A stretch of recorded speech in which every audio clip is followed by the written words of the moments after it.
to the Newbie Real Estate Investor of New Jersey show number 3. I'm Johnathan Boyle. And I'm Joey Chan. And we have a special guest here today for you guys. Carmelo Oliveri. What's going on? Awesome. So, we'll jump right into this. We're just going to ask a few questions. Carmelo's a busy guy, so we want to save his time. So, Carmelo, tell us a little bit about yourself. Basically, I started off in Jersey City as a school teacher, and then when I was in Jersey City, I started investing in real estate, buying some multifamily properties, buying and flipping properties. Like I said before, it's kind of like I liked flipping multifamily houses because if I flipped it, I made money. If I kept it, I made money. So it was a win-win situation as a newbie investor. So it was a good foundation to not get screwed in the business. And then as I progressed and learned more, I kind of went into the construction and building new homes and stuff like that. So added levels and stuff like that. So I kind of expanded from that and go into bigger projects. So Carmelo, I guess our second question would be how'd you get started in real estate? Well, it's kind of my entire family, came over from Italy, and they all, like in Italy, everyone lives in multifamily houses. So they came here and lived in multifamily houses. And I just really I grew up in that, you know what I mean? So from there, I was like, okay, well, real estate's where the money's at. So I kind of expanded. Instead of owning 2 or 3, I started buying, 30, 40, 50 properties. When I was teaching in Jersey City, the home prices were $75,000 for a 3-family, $125,000 for a 6-family. So the numbers made huge sense to buy and invest in that market. And being that we're within 45 minutes of New York, that's always a great market to be in. So the MSA is fantastic. And that's, kind of started there. And then as the market got hotter and hotter, we just started buying and flipping in that market too, so it worked out great. Sorry, I just wanted to touch up on something. You said MSA. Can you please elaborate on what that is exactly? MSA is pretty much the metro area. So you want to know what the growth is in that area, what the median household income is in that area, what the homes are selling for in that area. So basically it's an analytical of the market. And obviously Manhattan is one of the biggest in the country. So when you're in this type of market, it's always beneficial to invest, Yes. That's awesome. So we also know that you're a contractor as well, right? So if you could elaborate as a contractor, so what are some of the best and worst things about being a contractor? When I first started in the business, I wasn't a contractor, but I had to deal with a lot of them, and unfortunately, I didn't like them. They'll tell you they'll be there Monday, they just didn't tell you which Monday. It might have been like 3 Mondays later. So I had a friend of mine, he was a contractor. He kind of took me under his wing and taught me pretty much everything from foundation to framing to electrical. So I kind of learned hands-on on the job sites. I would literally work for free, and he'll show me everything. And then after that, I would use his license to do jobs. He felt so comfortable with me doing my own things, so he gave me his license to use, and then I just got my own contractor's license. So I really kind of learned hands-on on how to do, and basically I didn't have to deal with other contractors. I started hiring people. People worked under me. They'd show up on a Monday and they worked through Saturdays. So it's never any issue of when things are going to get done. I know they're going to get done. So that's I think that's the biggest hurdle for any newbie investor is working with contractors, because they're either going to make the deal or break the deal. That's your biggest hurdle right there in itself. So. Yeah, bottom line. Yeah. Yeah, that's awesome to hear. No, it's funny that you mentioned contractors, just for the simple fact that I know, every one of the people I've hired and used, great guys, Joey included. Haven't hired him, he's a partner of mine. But besides that, they don't typically follow what they always say they're gonna do. Exactly. Just for example, today, my guys are supposed to be doing doors and windows, and no one's there. So, just something to know. You're gonna have to deal with that as a real estate investor, no matter what. That's gonna be a biggest hurdle. Yeah, absolutely. Even myself, as similar to Carmelo, as a real estate investor and also a contractor, I kind of did the opposite thing. I started out as a contractor and then became a real estate investor after. So I kind of already knew what the pitfalls were already going into it.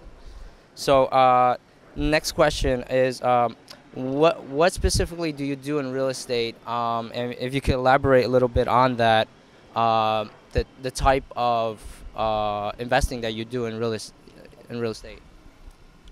I pretty much, when I first started, I always liked the multifamilies, and I think that's like the bread and butter of the business, for the simple fact that no matter what happens in the economy, recession, depression, a booming economy, people always need a place to live.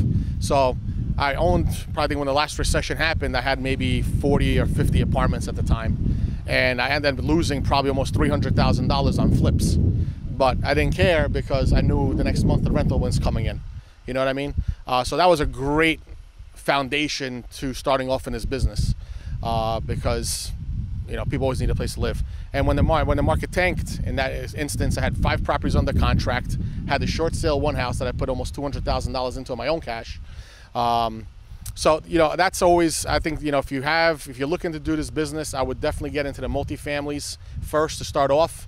Learn how to rehab them, learn how to deal with people, learn how to manage people. And then you can get into the bigger projects. I see a lot of newbies. They'll go in, they'll buy a property, they'll flip it, they'll make $40,000. They'll take the $40,000, they're going to buy 2 more flips. Now they're flipping 2 houses to make $80,000.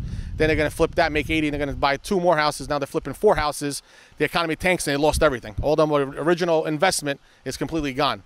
So then you have nothing left and you're back to square one, where with the multifamilies, you have a good solid foundation. If the shit hits the fan, who cares? You got another $30,000 coming in next month. Who cares? You know what I mean? And just write it out and wait for the next downturn or whatever the case may be. So, but that's always a good foundation to start off with. Yeah, I do have a question, just piggybacking on that a little bit. And this is, I guess, just for my own knowledge. Now, you've said before that you've fixed and flipped multifamilies, and have you had tenants, or have you had placed tenants in the properties while they were still being renovated, like one floor or anything like that? Basically, a lot of the properties that we bought were when we first started, needed a lot of TLC. So what we would do is I could bring the entire crew to do one apartment. Go in, do the bathrooms, the kitchens, with the reglazing of the tubs, the floors, painting, get that one unit ready. That way I can rent that out as soon as possible. And that way if I'm borrowing hard money, I'm borrowing investor money, it's technically not coming out of my bank account, the tenant's paying for that carrying costs. So then we'll work on the other units. So it all depends on the asset that you purchased and how distressed it is. If you need permits and stuff like that. But if you get one unit that just needs TLC, get that ready as soon as possible and get it rented out to carry your costs. And how does insurance work in that respect exactly? I always get tenant insurance, and I always get a builder's 2 policies I put on the properties. So you always want to get, I tell the insurance agent, I was like, the tenant lives in the property when I bought it, so I need tenant insurance, liability, and then I need a builder's risk in case the shit hits the fan or something. Okay. Sure. So yeah, it's a little bit more money, but you're covered. So going back to sort of when you first started, what is some of the best advice that you've ever gotten, whether from partners or whoever, mentor or just, Tony Robbins, like it doesn't matter who, but exactly. What? I see this today, and I've seen it in the past, is that everyone lives beyond their means, So you're going to see a lot of people, they're going to flip a few houses, and next thing you know, they're out spending their money like crazy. So I always tell the best advice you can have is live below your means, because the shit's going to hit the fan no matter what happens. It always does. It's a cycle. But what happens is if you stay below your means, you can reinvest that money. You can grow your bank account. You can grow your investments. You can grow your assets. If you're just spending every dollar you're making, or you're living at your means, you really can't reinvest a lot. So I always have a rule of thumb is whatever my income is, 70% gets reinvested. That's my rule of thumb. So if I can make 10 grand a month or $15,000 a month, 70% of that is going to be going back into the business, and 30% is going to be my living expenses. So, and then even myself, I'm just building this house now, and I've been living in a 2-family for 16 years. My first house that I bought. So my tenants pay me $1,100. My mortgage payment's $1,428 a month. So 16 years I've been paying $328 a month to live there. So that's what you want to live below your means for sure. That's some great advice. I wish I could do that too. Yeah, that's a lot of great advice. A lot of people don't know that. Yeah. Like they see the Carmelo now. Just how many units do you have now? 311. 311. Yeah, they see the Carmelo now with 311 units, but they don't know that even with that many units, yeah, I was living in a unit. Yeah, exactly. So, you know, just going, I guess, to the next question is, what do you think sets you apart from others who may have started around the same time frame as you? The best advice for that is don't look what everyone else is doing. You know, there's people that started when I started and doing 1,000 times better than I am. You know, and then there's people that started when I started and doing a lot worse. Just worry about yourself. You know what I mean? The only person you're going to compete against is yourself. You know, so I'll see people that started, anybody, you know, when I started, I was in the business with 50 units, they had like 10. Now they got 5,000, you know? So everyone's strategy is different, you know what I mean? I see people do syndications. They'll take 30% of a syndication, and they're happy with that. I'm old school Italian. I like to keep 100% to myself. So it varies to whatever you feel is comfortable, you know what I mean? I see people that travel the country to buy apartment buildings. I like to keep it as local as I can, you know what I mean? So every strategy is different, man, you know? So whatever you guys like to do is just that you do it. That's it, you know? That's awesome. Tell us a little bit about what you're doing today. You know, as far as the units you have, what kind of business you're sort of running today, and also I understand you have an education as well. So tell us a little bit about that. Basically, what I've been doing lately, because the market now with a lot of newbies coming into the market, so the prices are getting high. I always say in this business, you know, if the banks are lending money, basically if you watch the banking system, if the banks lend money, you know, the economy starts booming. When the banks stop lending money, the economy shrinks. You know, and I'm a bottom feeder. I like to get great deals. So what I've been doing lately is, like, if I get a great deal across my desks, I'll pick it up. If not, I just, you know, keep what I have and live off of that. Also, I'm a contractor, so I've been doing a lot of 203K stuff for a lot of clients. And then I also do the education. It's REIfordummies.com, REI with the number 4 for dummies.com. And basically I educate newbies and other investors how to either start their business or grow their business. So basically a little bit of everything now. I got some downtime. I took the summer off. I'm not doing any education until September. But, you know, a little bit of everything for the most part. So I kind of set myself up. If the market's doing, you know, at the bottom of the market where I can get some great deals, I'll go in and buy. Now at the top of the market, I can work as a contractor and make money that way and do some education. So you want to kind of be a jack of all trades in the same business, I guess you can say. So you can shift with the economy, you know.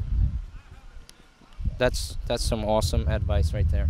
Yeah, no, that's definitely smart. You've integrated a lot of different portions of real estate into your business, so that way when the economy goes up, you're prepared for it. When the economy goes down, you're definitely prepared for it. Exactly. So awesome.